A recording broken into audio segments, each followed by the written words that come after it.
Olá, pessoas! Opa, deixa eu colocar aqui, né? Muito bem, a gente já viu parte do sistema esquelético, viu que o sistema articular serve para unir essas peças ósseas, e agora para fechar o aparelho locomotor falta a gente ver a parte do sistema muscular, que é o que vai possibilitar de fato o movimento. Só que antes da gente entender como é que esse movimento acontece no tecido, a gente tem que identificar as características gerais desse tecido para poder compreender, certo? Então, agora a gente vai fazer isso. O Tortora, ele abre com este pequeno texto, certo? Mostrando quais são as funções e qual que é a importância desse tecido, desse sistema, para a homeostasia do nosso corpo, certo? É uma palavra que vocês devem estar cansados de escutar, homeostasia. De forma geral, gente, movimento corporal, movimento de substância, movimento para formar calor, é o que gera essa homeostasia, que é o que é o tchan da importância do músculo para a homeostasia corporal. Cerca de 40 a 50% do peso corpóreo equivale só e somente ao músculo, daí a importância desse órgão, certo? Em um adulto. Nós temos 3 tipos de músculo: músculo liso, músculo estriado cardíaco, músculo estriado esquelético, de acordo com a estrutura e função, certo? E eles podem receber controles diferentes do nosso corpo. Eles podem ser involuntários ou voluntários. Como assim, professora? Por exemplo, eu estou falando aqui para vocês, estou gravando esse vídeo, certo? Eu estou mandando os músculos da minha boca, os músculos da minha face se mexerem para que eu possa conseguir falar. Isso é consciente, é voluntário, é controlado pelo sistema nervoso central e periférico. E o coração de vocês mandam o coração bater? Não. É óbvio, né, professora? Não manda. Então, o controle é a partir do sistema nervoso autônomo e hormônios. E graças a Deus que a gente não manda. O Pai do Céu é muito feliz em algumas das criações dele. Enfim. Porque se a gente dormisse, vocês iam ficar dormindo pensando no coração bater? Não. Então, se a gente dormisse, vocês iam morrer. Certo? Então, 2 tipos de controle: voluntário e involuntário. Aqui a gente tem imagem histológica, vocês já viram essas imagens com toda certeza, desses 3 tipos de tecido. E nos 2 primeiros a gente consegue observar, vamos pegar uma ponteirinha aqui, muito bem, observar que eles possuem partes escuras, partes claras, partes escuras e partes claras. Devido a essa característica de bandas diferenciadas de cor, ele tem esse nome de estriado, o que o liso não tem, certo? E onde que a gente consegue encontrar esses tecidos? Músculo estriado esquelético. Onde será que está? Óbvio, né? Ele está aderido ao esqueleto. Está ligando minimamente 2 peças ósseas para possibilitar o movimento. Além de estar fixados aos ossos, eles também podem estar fixados em menor parte ao próprio músculo ou a tecido tegumentar, que é o caso de músculos de expressão facial. Certo? Músculo liso, aonde que está? Compondo os órgãos ocos do trato digestivo, do trato respiratório, urinário, reprodutor, certo? Por exemplo, formando aí, igual a imagem está mostrando, o estômago, o esôfago, os intestinos, útero, bexiga, ureter, traqueia e assim por diante, certo? E por fim, o músculo cardíaco, estriado cardíaco, ele é encontrado aonde? Somente no coração, certo? Eu esqueci de falar aqui também que o liso compõe os vasos sanguíneos, artérias e veias, certo? Somente no coração. Muito bem. Em relação ao voluntário e involuntário, quem que é o único voluntário daqui? Músculo estriado esquelético. Os demais a gente não comanda, então eles são involuntários. E quais são as funções e as propriedades do tecido muscular? Primeiro, gente, coloca uma coisa na cabeça de vocês. Célula muscular faz o quê? Contrai. Contração.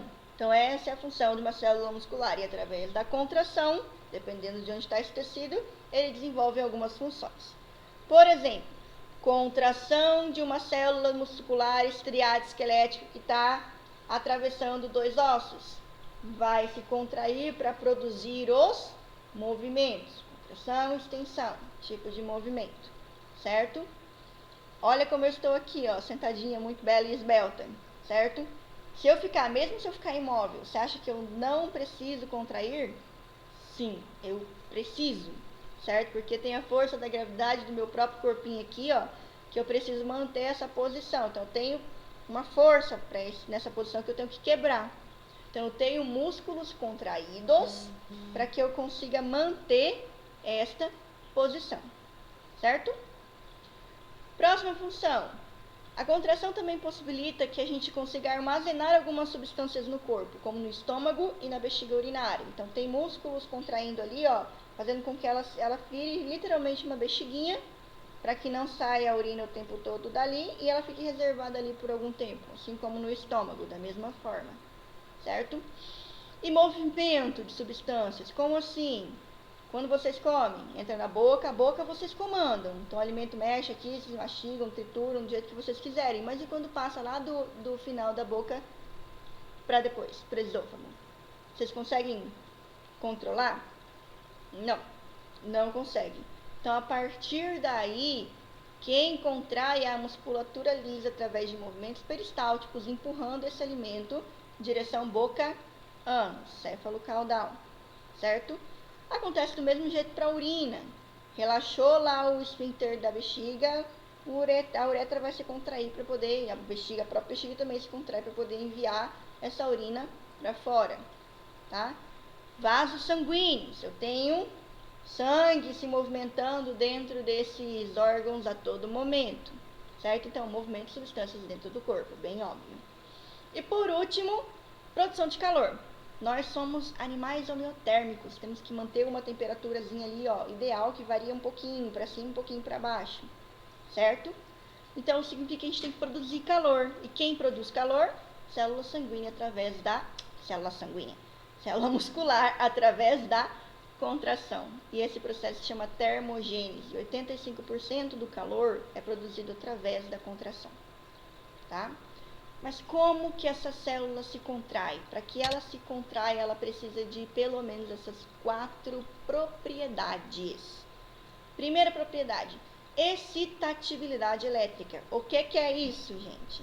É a capacidade dessa célula receber um estímulo de alguém, no caso do neurônio. O que é esse estímulo? Um potencial de ação e responder a esse estímulo. O que é a resposta? A próxima propriedade, contratibilidade. Então, a resposta dessa célula ao estímulo é uma contração. Muito bem. Se a célula contrai, ela também pode ter a capacidade de se estender. Então, a extensibilidade também é uma propriedade da célula muscular. E essa capacidade de vai e volta, vai e volta, vai e volta, quando volta ao estado original, essa elasticidade é a outra propriedade que o músculo tem que ter. Fechou? Muito bem.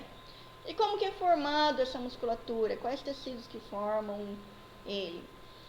Basicamente, em relação ao tecido muscular, vocês sabem que existem 3 células, já estudaram isso. Mioblastos, células jovens, que vão se fundir e formar uma célula adulta, que é o miócito, uma célula cilíndrica comprida multinucleada. Ok? E a gente, além dessas duas, nós temos células dormentes no meio. Não são muitas, são poucas, e por algum estímulo, como atividade física, ou por lesão, quando vocês se cortam, elas se tornam mioblastos e depois miócitos, para poder fazer essa regeneração do tecido. Infelizmente, a gente tem uma quantidade limitada dessas células, então, se a lesão muscular for muito grande, ele não vai ser totalmente regenerado por esse tipo de tecido muscular, ele vai ser regenerado por um tecido diferente, que é um tecido fibroso, certo? A gente nasce com um número X de células estriadas esqueléticas e morre com menos. A gente já nasce com um total de células, assim como dos neurônios. Muito bem? Ok.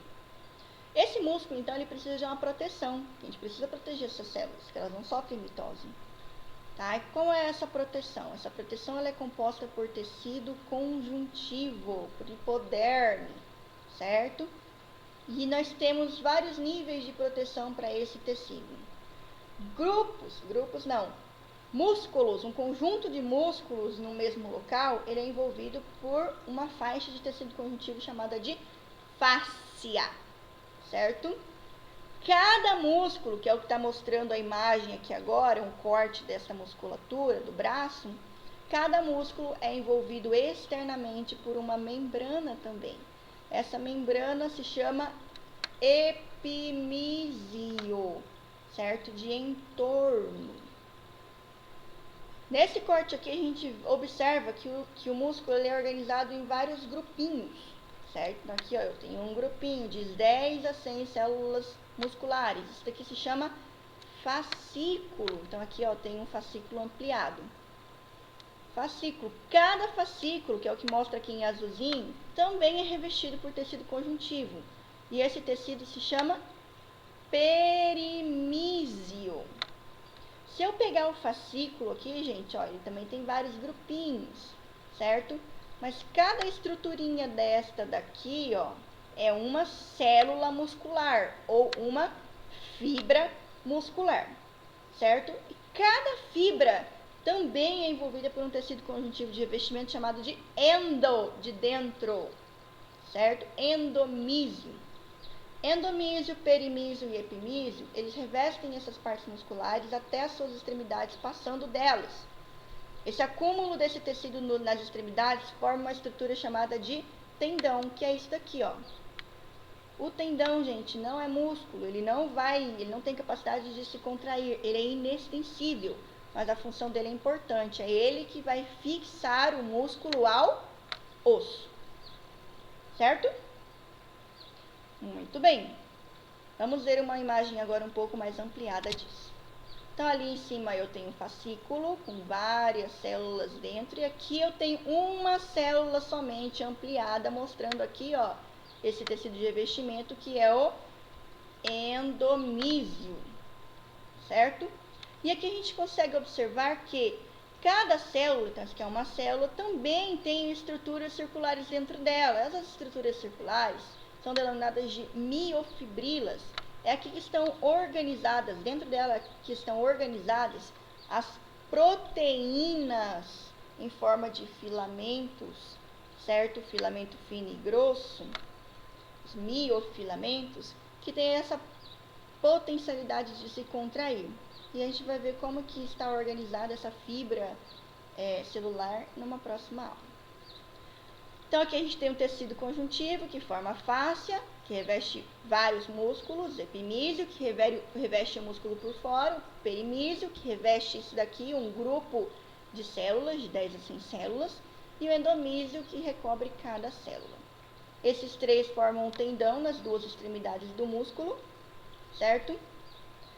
E nós temos também outros tecidos em outros locais, como a aponeurose, certo? Falha técnica aí, que ela está presente em músculos que têm pouco ventre, como na cabeça e no tórax, e as bainhas tendíneas, que estão presentes em locais que têm muito tendão, como na mão e pé.